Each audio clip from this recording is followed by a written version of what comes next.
ಮುಖ್ಯ ವಿಚಾರ ಏನು ಅಂತಂದರೆ ದಾವಣಗೆರೆ ದಕ್ಷಿಣ ವಿಧಾನಸಭಾ ಕ್ಷೇತ್ರದಲ್ಲಿ ಒಂದು ಐತಿಹಾಸಿಕ ಚುನಾವಣೆ ನಡೀತಾ ಇದೆ, ಉಪಚುನಾವಣೆ ನಡೀತಾ ಇದೆ. ಈ ಚುನಾವಣೆಯಲ್ಲಿ ಕಳೆದ ಈ ಕ್ಷೇತ್ರದಲ್ಲಿ 8 MLA ಕ್ಷೇತ್ರ ಬರುತ್ತೆ ದಾವಣಗೆರೆಯಲ್ಲಿ. ಇದುವರೆಗೂ BJP ಒಂದು ಸಾರಿ ಗೆದ್ದಿಲ್ಲ ಈ ಕ್ಷೇತ್ರದಲ್ಲಿ. ಆದರೆ ಈ ಬಾರಿ ಈ ಒಂದು ಉಪಚುನಾವಣೆಯಲ್ಲಿ ನಾವು 100% BJPನ ಶತಾಯಗತಾಯ ಗೆಲ್ಲಿಸ್ಕೊಳ್ಳೇಬೇಕು ಅಂತಂದು ಎಂಟೈರ್ BJP ಟೀಮ್ ಯುನೈಟೆಡ್ ಆಗಿದೆ. ಸ್ಟೇಟ್ ಲೀಡರ್ಶಿಪ್ಪು, ಸೆಂಟ್ರಲ್ ಲೀಡರ್ಶಿಪ್ ಕೂಡ ಇಲ್ಲಿ ಭಾಳ ಆಸಕ್ತಿ ತೋರಿಸಿ ಹೋರಾಟ ಮಾಡ್ತಾ ಇದ್ದಾರೆ. ಅವರಿಗೆ ಬೆಂಬಲಕ್ಕೆ ನಮ್ಮ ಸ್ವಾಭಿಮಾನಿ ಬಳಗದಿಂದ ನಾನು ಕೂಡ BJPನ ಸೇರ್ತಾ ಇದ್ದೀನಿ ಕೆಲವೇ ದಿನಗಳಲ್ಲಿ. ಈಗ ಆಲ್ರೆಡಿ ಮಾನಸಿಕವಾಗಿ BJP ಒಳಗೆ ಬಂದ್ಬಿಟ್ಟಿದ್ದೀನಿ. ಈ ಒಂದು ಚುನಾವಣೆಯಲ್ಲಿ ನಮ್ಮ ಅಭ್ಯರ್ಥಿಯಾದ ಶ್ರೀನಿವಾಸ್ ದಾಸ್ಕರಿಯಪ್ಪ ಅವ್ರನ್ನ ಗೆಲ್ಲಿಸ್ಕೋಬೇಕು ಅನ್ನೋದಾದರೆ ನಾವು ಒಂದು ಸಾಂಘಿಕ ಹೋರಾಟ ಮಾಡಬೇಕಾಗ್ತದೆ. ವಿಶೇಷವಾಗಿ ಗ್ರಾಮೀಣ ಭಾಗದಲ್ಲಿ ಏನು ಒಂದು ಕುಂದುಕೊರತೆಗಳಿದ್ದಾವೆ, ಇದುವರೆಗೂ ಕೂಡ ಅಲ್ಲೇನೋ ಒಂದು ಅಭಿವೃದ್ಧಿ ರೀಚ್ ಆಗಿಲ್ಲ.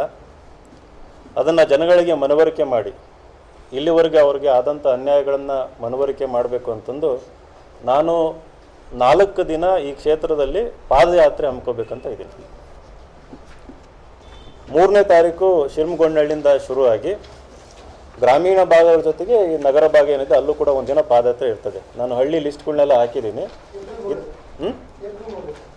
ಏಪ್ರಿಲ್ 3ನೇ ತಾರೀಕಿಂದ ಇದು ಸಂಪೂರ್ಣ ಪಾದಯಾತ್ರೆ ಇರುತ್ತೆ. ಅಂದರೆ ನಾವು ಕಾರ್ ಹತ್ತೋದು ಇಳಿಯೋದು ಹಂಗಿರಲ್ಲ. ಶಿರಮಗೊಂಡಳ್ಳಿಯಿಂದ ಪಾದಯಾತ್ರೆ ಶುರು ಮಾಡಿದರೆ ಪ್ರತಿ ಹಳ್ಳಿಗೂ ಪಾದಯಾತ್ರೆ ಮೂಲಕ ಹೋಗ್ತೀವಿ. ನಿಮಗೆ ನೆನಪಿದ್ರೆ ಲೋಕಸಭಾ ಚುನಾವಣೆಯಲ್ಲೂ ಕೂಡ 8 MLA ಕ್ಷೇತ್ರ ಪಾದಯಾತ್ರೆ ಮಾಡಿದ್ದೆ. ಆ ಒಂದು ಅನುಭವ ಇರೋದ್ರಿಂದ ಈ ಒಂದು ಕ್ಷೇತ್ರದಲ್ಲಿ ಹಳ್ಳಿಗೆ ಹೋಗಿ ಯಾಕೆ ಈ ಚುನಾವಣೆ ಬಹಳ ಮುಖ್ಯ ದಾವಣಗೆರೆ ಕ್ಷೇತ್ರಕ್ಕೆ, ದಾವಣಗೆರೆ ಜನತೆಗೆ, ಹಾಗೆಯೇ ರಾಜ್ಯಕ್ಕೂ ಕೂಡ ಯಾಕೆ ಈ ಕ್ಷೇತ್ರದಲ್ಲಿ BJP ಗೆಲ್ಲಬೇಕು ಅನ್ನೋ ಒಂದು ಸಂದೇಶನ ನಾವೇ ಖುದ್ದಾಗಿ ಹಳ್ಳಿಗೆ ಹೋಗಿ ಪ್ರತಿಯೊಂದು ಗಲ್ಲಿಗೆ ಹೋಗಿ ನಾವು ಮುಟ್ಟಿಸ್ತೀವಿ. ಯಾಕೆ ಗೆಲ್ಲಬೇಕು BJP? ಮೊದಲನೇದು, ಆಗಲೇ ಸತೀಶ್ ಅಣ್ಣರು ಹೇಳಿದ್ರು, ಇದು ಒಂದು ಶ್ರೀಮಂತರು ವರ್ಸಸ್ ಬಡವರನ್ನೋ ಒಂದು ಕಾನ್ಸೆಪ್ಟ್ ಇದ್ದೇ ಇದೆ. ಒಂದು ಕುಟುಂಬಕ್ಕೆ ಎಷ್ಟಂತ ಅಧಿಕಾರ ಕೊಡಬೇಕು? ಒಂದೇ ಒಂದು ಕುಟುಂಬದಲ್ಲಿ ಆಲ್ರೆಡಿ ಸಾಕಷ್ಟು ಅಧಿಕಾರನ ಅನುಭವಿಸಿದ್ದಾರೆ ಹಲವಾರು ದಶಕಗಳಿಂದ. ಈಗಲೂ ಕೂಡ ಅಲ್ಲಿ ಮಿನಿಸ್ಟ್ರ್ ಇದ್ದಾರೆ, MP ಇದ್ದಾರೆ. ಸಂಪ್ರದಾಯದ ಹೆಸರಲ್ಲಿ ಆ ಮನೆಯಲ್ಲಿ ಮರಣ ಆಗಿದೆ, ಹಾಗಾಗಿ ನಾವು ಅವರಿಗೆ ಟಿಕೆಟ್ ಕೊಡ್ತೀವಿ ಅನ್ನೋ ಒಂದು ಸಂಪ್ರದಾಯದ ಹೆಸರಿನಲ್ಲಿ ರಾಜ್ಯದ ಜನತೆಗೆ, ಅದರಲ್ಲೂ ವಿಶೇಷವಾಗಿ ಅಹಿಂದ ಜನತೆಗೆ ಒಂದು ಮಸಿ ಬೆಳೆಯುವಂಥ ಕೆಲಸ ನಡೀತಾ ಇದೆ. ಈಗ ಆ ಅಭ್ಯರ್ಥಿ, ಕಾಂಗ್ರೆಸ್ ಅಭ್ಯರ್ಥಿ ನಾಳೆ ಗೆದ್ರು ಅಂತಂದರೆ ಆಮೇಲೆ ಹೇಳ್ತಾರೆ ಹೊಸ ಸಂಪ್ರದಾಯ. ಈಗ ಹಾಲಿ MLA ಇದ್ದಾರೆ, ಹಾಗಾಗಿ ಆ ಸಂಪ್ರದಾಯದ ಪ್ರಕಾರ ನಾವು ಅವರಿಗೆ ಟಿಕೆಟ್ ಕೊಡಬೇಕು ಅಂತಂದು ನಾಳೆ ಯಾರಾದರೂ ಆ ಕ್ಷೇತ್ರದಲ್ಲಿ ಮೈನಾರಿಟಿ ಇರ್ಬೋದು, ಅಹಿಂದ ಇರ್ಬೋದು, ಟಿಕೆಟ್ ಕೇಳಿದಾಗ ಒಂದು ಹೊಸ ಸಬೂಬು ಹೇಳಿ ಪರ್ಮನೆಂಟಾಗಿ ಆ ಕ್ಷೇತ್ರನ ಅವರ ಕುಟುಂಬದಲ್ಲಿ ಇಟ್ಕೊಳ್ಳುವಂಥ ಒಂದು ದೊಡ್ಡ ಹುನ್ನಾರ ನಡೆದಿದೆ. ಆಮೇಲೆ ಇವತ್ತು BJP ಒಬ್ಬ ಸಾಮಾನ್ಯ ಕಾರ್ಯಕರ್ತ, ಅತ್ಯಂತ ಪ್ರಾಮಾಣಿಕವಾಗಿ ಕೆಲಸ ಮಾಡಿದಂಥ, ಅದರಲ್ಲೂ ಪರಿಶಿಷ್ಟ ಪಂಗಡಕ್ಕೆ ಸೇರಿದಂಥ ಒಬ್ಬ ಅಭ್ಯರ್ಥಿಗೆ ಟಿಕೆಟ್ ಕೊಟ್ಟಿರುವಂಥದ್ದು ಒಂದು ಬದಲಾವಣೆಯ ಸೂಚಕ. ನಿಮಗೆಲ್ಲ ಗೊತ್ತಿರೋಂಗೆ ನಂದು ಕೂಡ ಹೆಸರು ಬಂದಿತ್ತು. ಇಲ್ಲಿ ಈ ಕ್ಷೇತ್ರದಲ್ಲಿ OBC ಅಥವಾ ಅಹಿಂದ ಒಬ್ಬರಿಗೆ ಕೊಡಬೇಕಂತ ಇತ್ತು. ನಾನು ಅದು ಬೇರೆ ಏನಾದರೂ ಕಾರಣ ಇರಲಿ, ಆದರೆ ಶ್ರೀನಿವಾಸ್ ಅವರು ನನ್ನ ಸ್ವಂತ ಸಹೋದರ ಅಂತ ನಾನು ಭಾವಿಸಿ ಅತ್ಯಂತ ಸಂತೋಷದಿಂದ, ಯಾವುದೇ ಅಪೇಕ್ಷೆ ಇಲ್ದಂಗೆ, ಯಾವುದೇ ಒತ್ತಡ ಇಲ್ದಂಗೆ, ನಾವೇ ಸ್ವಯಂ ಪ್ರೇರಿತರಾಗಿ,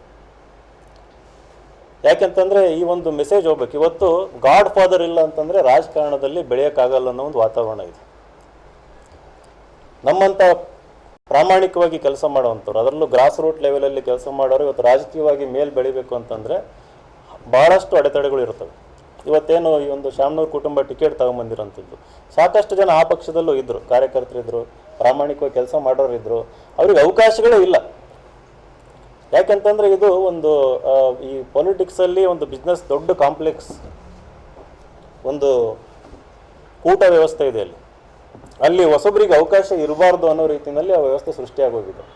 ಈಗ ಅದನ್ನು ಹೊಡೆದಾಕಬೇಕು, ನಾವೆಲ್ಲ ಬೆಳಿಬೇಕು ಅನ್ನೋದಾದರೆ ಈ ಒಂದು ಕ್ಷೇತ್ರದಲ್ಲಿ ಒಬ್ಬ ಸಾಮಾನ್ಯ ಕಾರ್ಯಕರ್ತ ಆದಂಥ ನಮ್ಮ ಶ್ರೀನಿವಾಸ್ ದಾಸ್ಕರಿಯಪ್ಪ ಅವ್ರನ್ನ ಗೆಲ್ಲಿಸಿಕೊಳ್ಳಬೇಕಾದಂಥ ಅನಿವಾರ್ಯತೆ ಇದೆ.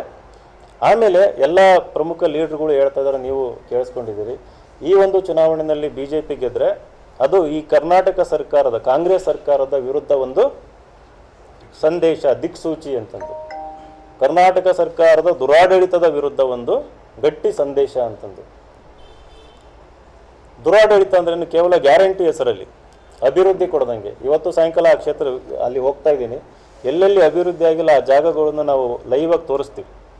ಅಲ್ಲಿ ಚರಂಡಿ ವ್ಯವಸ್ಥೆ ಇರ್ಬೋದು, ಬರೀ ಸಿಮೆಂಟ್ ರೋಡ್ ಮಾಡಿದ್ದೀವಿ.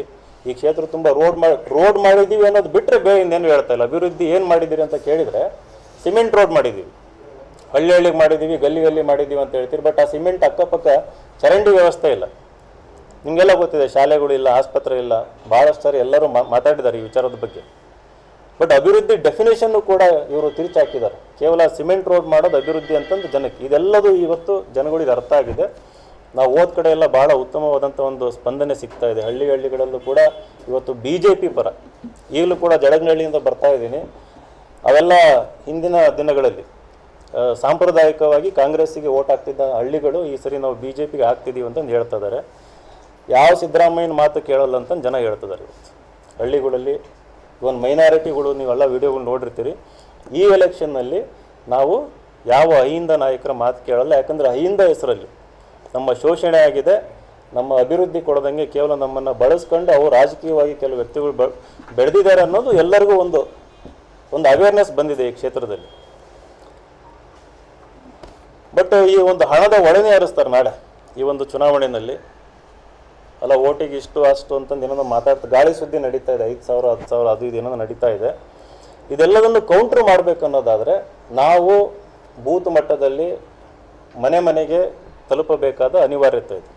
ಹಾಗಾಗಿ ಒಂದು ಪಾದಯಾತ್ರೆಯನ್ನು ನಾವು ಹಮ್ಮಿಕೊಂಡಿದ್ದೀವಿ. ಇದಕ್ಕೆ BJP ಪಕ್ಷದ ಸಂಪೂರ್ಣ ಬೆಂಬಲ ಇದೆ. ನಾವು ಜೊತೆಯಾಗಿ ಈ ಒಂದು ಪಾದಯಾತ್ರೆಯನ್ನು ಮಾಡ್ತಾ ಇದ್ದೀವಿ.